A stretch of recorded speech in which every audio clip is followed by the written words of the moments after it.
আসসালামু আলাইকুম রহমতুল্লাহ। আল্লাহর দিকে আহ্বান করা শুধুমাত্র মসজিদের ইমাম, খতিব, মুয়াজ্জিন, আলেম ওলামা, হাফেজদের ওপর দায়িত্ব দেওয়া হয়েছে, বিষয়টি এমন নয়।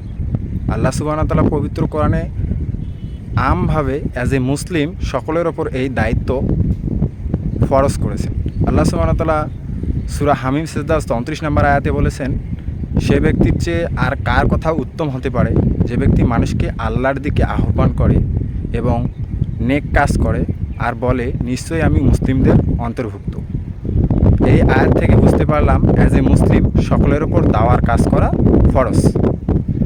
আজকের এই যুগে যেখানে আপনার হাতের নাগালেই ইন্টারনেট রয়েছে, স্মার্টফোন রয়েছে, সেখানে এই কাজ করা আরও সহজ। আপনার নিজস্ব জ্ঞানকে কাজে লাগিয়ে, যোগ্যতাকে কাজে লাগিয়ে দাওয়ার কাজে নেমে পড়ুন। আপনি বক্তৃতা দিতে খুবই পছন্দ করেন এবং বক্তৃতা দেওয়ার আপনার একটা স্পেশাল স্কিল রয়েছে। আপনি সেই স্কিলকে দাওয়ার কাজে ব্যবহার করুন। আপনি এই স্কিলকে ব্যবহার করে খুব সুন্দরভাবে দাওয়াতি কাজ করুন। এই বিষয়ে আপনার লেখনী শক্তি অনেক ভালো, আপনি অনেক ভালো লিখতে পারেন। আপনি সোশ্যাল মিডিয়ায় বিভিন্ন প্ল্যাটফর্মে ইসলাম সম্পর্কে লিখুন, ইসলামের পথে, আল্লাহর পথে, আল্লাহ রসুলের পথে মানুষকে আহ্বান করুন। আজকের এই যুগে দাওয়ার কাজ করা খুবই সহজ।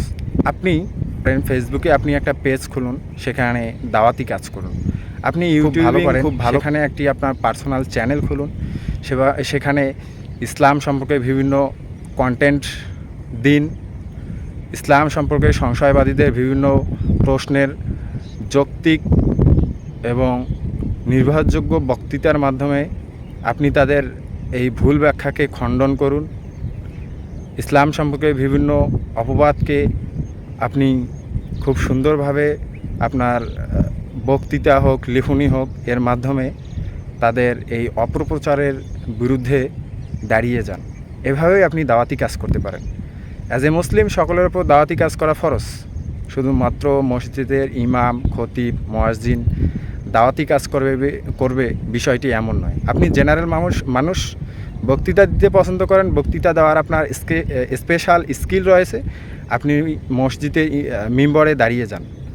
মসজিদে মিম্বরে দাঁড়িয়ে আপনি আল্লাহর পথে মানুষকে আহ্বান করুন।